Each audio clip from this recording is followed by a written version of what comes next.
Ken Morgan, thanks so very much. And hi, everybody. Welcome to the Sam McKee Memorial Broadcast Set here at Meadowlands Racing and Entertainment. We've got an action-packed 14-race program for you on this Saturday night. It is my pleasure to introduce once again, for a second straight night, my co-host, trader extraordinaire, Annie Stoebe. Annie, a lot of fun last night. So glad you're back tonight. Thank you for having me back, Dave. It was an absolute blast. What impressions did you take away from last night?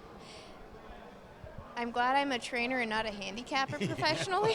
I tell you what, you didn't do such a bad job, though. Early double paid $37 and change. You had two more in the night, a total of four. I had a measly one winner on the night, but I'm always getting my head beat in by the girls on set. Hey, we're better. Like I said at the beginning last night. Yeah, we're thanks better. a lot. I hear that at home all the time. I don't got to hear it here, too, all right? I'm at work now. All right, so a great night of racing awaits us on this Saturday night. You know, this time of year, we do draw horses from some of the other jurisdictions who opt to not race in the colder weather, and that's why I like to say that the Meadowlands really continues to be king even in the winter months. Absolutely. Like looking through the program tonight, we have a really nice trot race, some horses I've raced against at Grand Circuit level, so we definitely have some good stock to race tonight. You know, I talked this morning. I did my Sirius XM radio spot. It's on Saturday mornings down the stretch with Bill Finley and Dave Johnson, and I was talking a little bit about the evolution of the driver colony here at the Meadowlands. And obviously now we're at a point where in the summer months when we have the Meadowlands Pace, the Hamiltonian,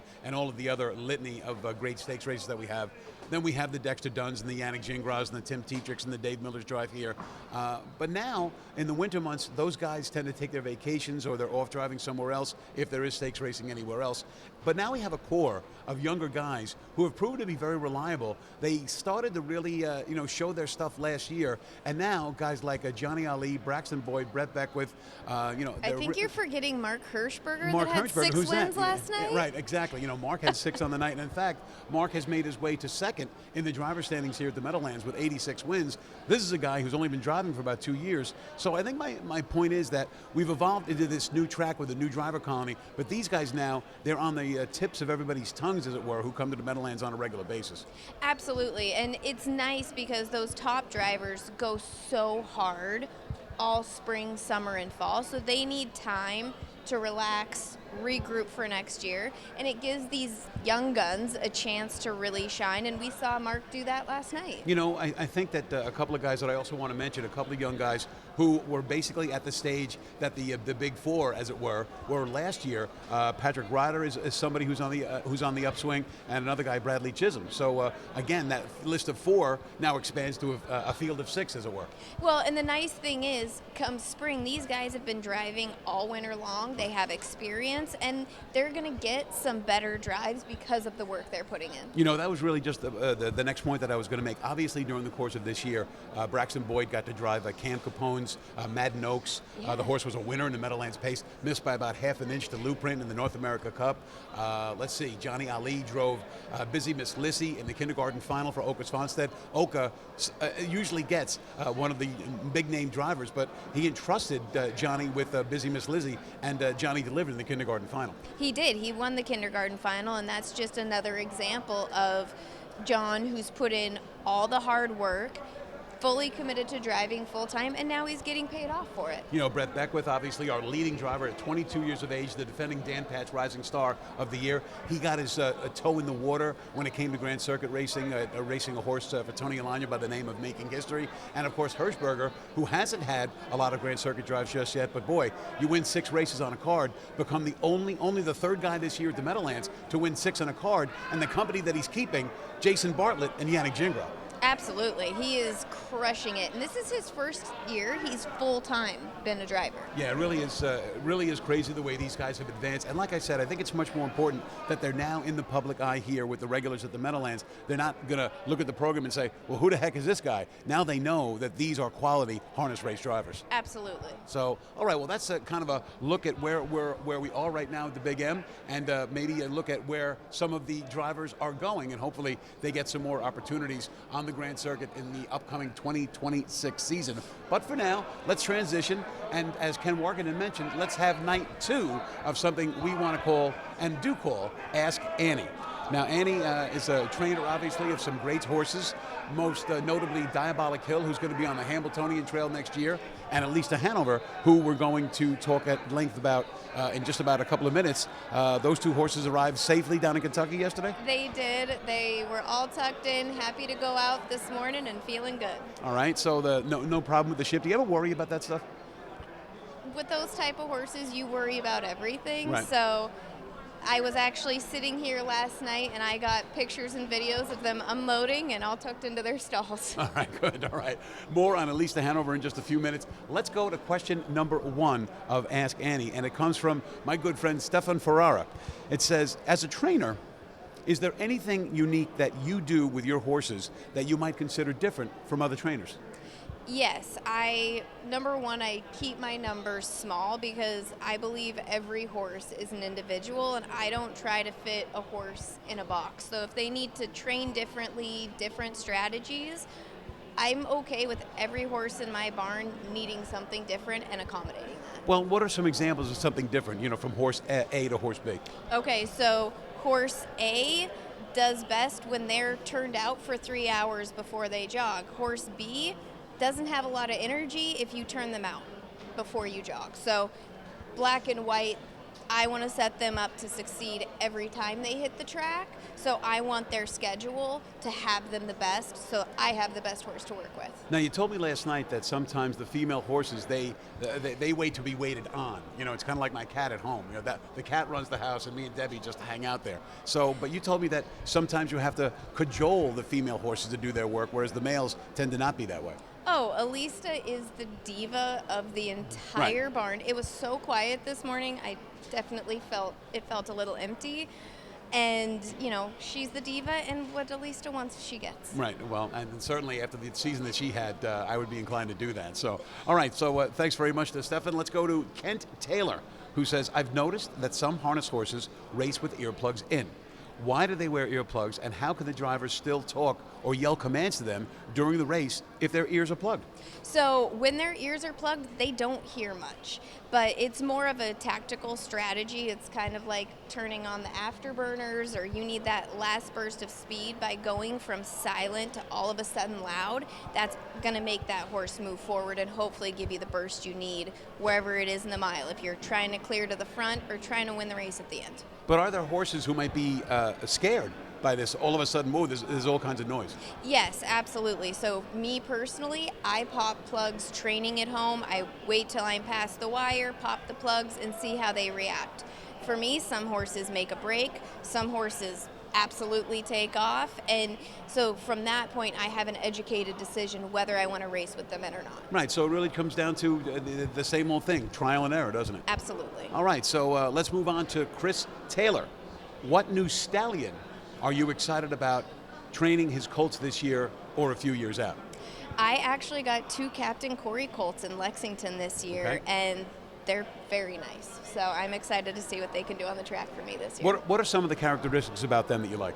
They are so stinking smart. Right. They're smart. They want to do the right thing. They're very good gated. You can't ask for much more in a trotting colt. Is there some kind of a thing that you pin on them? We saw Captain Corey win the Hambletonian, got absolutely ferociously pressured by Quattro de Julio in that race, and still was resolute and won, looking good on the front end.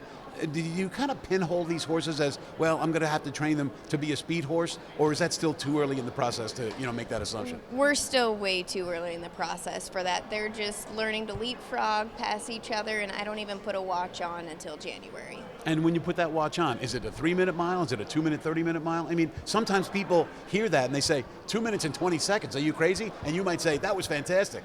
No, so I start in January at 3 minutes. I drop 10 seconds a month, and they're ready to go by June. All right, let's move on. Robert Michael Hayden. He asks, what did Muscle Diamond mean to your career? Oh, he was such a special horse. He introduced me to Grand Circuit racing. He was the last winner John Campbell ever drove, and I got to hold that horse in the winner's circle with a couple hundred people in there. He was such a special animal to me. You know, what else about him? Obviously, connections to Brett Biddle, who has big connections to you. Yeah, I mean, he was one of his favorite horses, so to be able to step in and groom and take care of him and sit behind that horse. I remember the first time I trained him fast, and we got into the stretch, and he dropped like 6 inches because his gait just got longer. The most amazing feeling. Thanks very much to Robert Michael Hayden. For some reason, I feel like going to Hollywood. Anyway, let's go on and talk about Sue Lipahar. She says, "Hi, Annie. Was there anyone else instrumental in getting you started on your way to the big leagues?" Absolutely. I have to give a huge credit to Lynn Curry. Mm-hmm.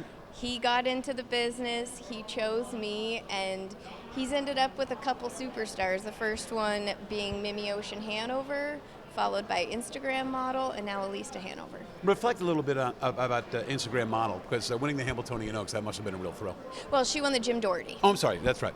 But that, she got a check in the Hamiltonian Oaks. She did. Right. Yes, she got a check in the Hamiltonian Oaks, but winning the Jim Doherty just really put me on the map. It was very stressful with Scott getting hurt right before, because he was her driver, so that was, you know, a little added anxiety, but she was such a cool horse to be around. In fact, that was the day that Scott sat next to me on set and gave out Instagram model on set, and the horse paid $10.60.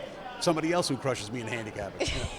I get used to it. Yeah. No question about that. All right. Thanks very much to our folks who sent in the questions. We're going to have some more in just a couple of minutes. But for now, we want to transition and talk about the other superstar in Annie's barn, Elista Hanover, one of the very finest older trotting mares in the sport this year during the course of 2025. She raced on Saturday, November the 15th in the FanDuel Championship. So let's get the bad stuff out of the way. Yeah. Things didn't go so well that day. No, they didn't.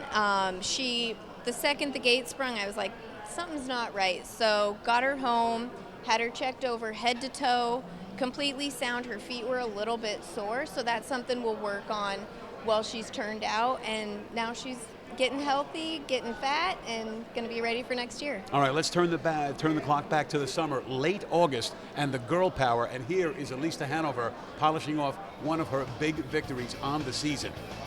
Talk about this stretch run. I was screaming so hard at her because she was way back. She comes flying home late and just dug it.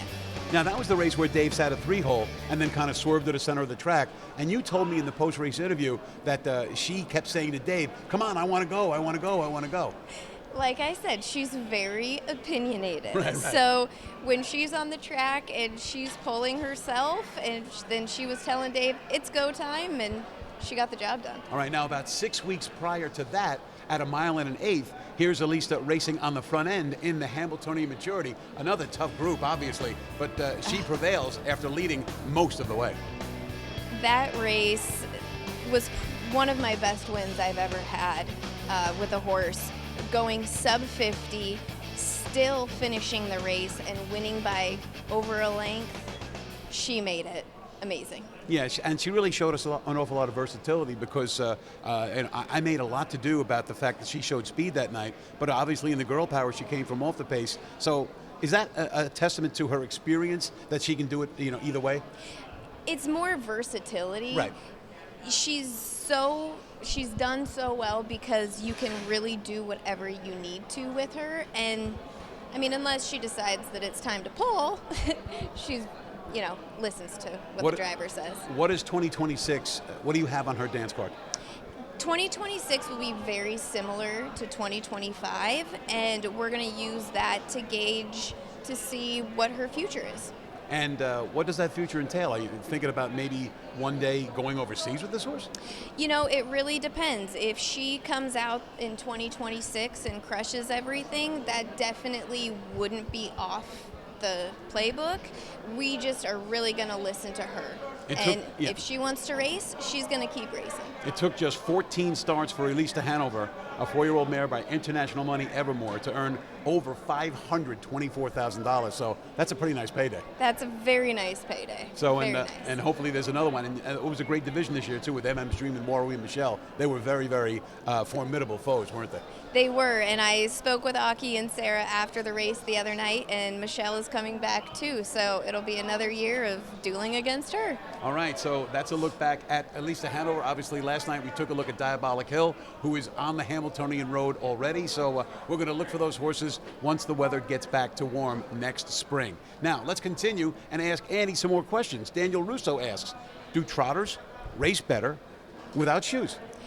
That depends on the horse. Right. I've had horses that only stay flat without shoes. Right. I have horses that if you pull the shoes, they won't stay flat. So that's another trial and error thing, and you have to make the right decision for each horse. Is it an automatic when you pull shoes on Hamiltonian Day, whatever, that the horse is going to race better? No, not at all. Absolutely not, right? No, Yeah. There's no guarantees. I think people kind of assume that, and I think that's something that they really should kind of keep in check because it's not necessarily so. Well, because you have to think you're completely changing the balance of that horse, because having shoes on, they are gated a certain way. By taking the shoes off, yeah, you're taking off weight, you're going to make them faster, but are they going to put their foot in a different place? And are you risking hurting them by racing them barefoot? All right, let's go to Sasha Mozulski. Who is your favorite horse of all time that you have trained, and why? That would have to be Miss Elista. She got hurt as a baby, and we spent a lot of time rehabbing. It was a very long road. So I'm going to interrupt you for a second. Annie showed me pictures. It looked like a pretty gruesome injury. There's no question. So you must have been pretty bummed out. Oh, I was a mess. Yeah. First baby I bought into, and now she has a giant hole in her knee. Yeah, right. So it was so much work to get her healed, get her to the races, and then to have her do what she's done. She owes no one anything, and I can't say how much I love that horse. How long was she laid up with that knee injury? Was it 6 months? No, not that Okay. long. It was about 3 months, Okay. but it was lasering 5 days a week. Right. It was a lot of care. All right, so Elista Hanover is the answer to the question, favorite horse of all time. Josh Green asks, do you have any superstitions you are adamant about on race day? Absolutely. One superstition I have, I don't know why, I do not like a $50 bill. So you will never see a $50 bill Is on that me, right? ever. I don't know why. Yeah. Something against a $50 bill. The other thing is, when it comes to the horses, like clipping, trimming bridle path, never on race day. Ever on race day. No clipping. Okay, the day before is okay, the day after is okay, race day, forget about it. Well, they better be done the day before so they look perfect the day of the Exactly. race. All right. Finally, Pat Mazza, when purchasing a yearling at a sale, what qualities do you look for in a horse? Great question. Yeah, I definitely, with the trotter, I want to make sure that they go as clean as possible. So I'm going to look for a horse that's longer than they are tall. I want to give them as much room as they can to trot. The other thing I want to look at is how they walk. I want to make sure that we're not going to be hitting a knee going slow. All right, so that is the second and final edition of Ask Annie. Thanks very much to everybody for sending in their questions. You have earned yourself a Diabolic Hill baseball hat, and I tell you what, it's a swell piece of merchandise, just along with the other pieces of merchandise that are available at AnnieStobeStable.com. Here is the Elista t-shirt, and we're going to show you the front, and we're going to show you the back as well. So this is some really neat stuff. What made you get into the merch business? I have some pretty cool horses, and people were asking, oh, can I get a shirt? Do you have anything? So I've got some stuff for you guys. All right, so like I said, AnnieStobeStable.com, and you can get involved, and obviously for everybody else, it's a free Diabolic hat, baseball cap for you. All right, Annie and I are going to take a 60-second timeout, and when we return, we'll put Annie on the hot seat, ask her for her opinions on tonight's featured action.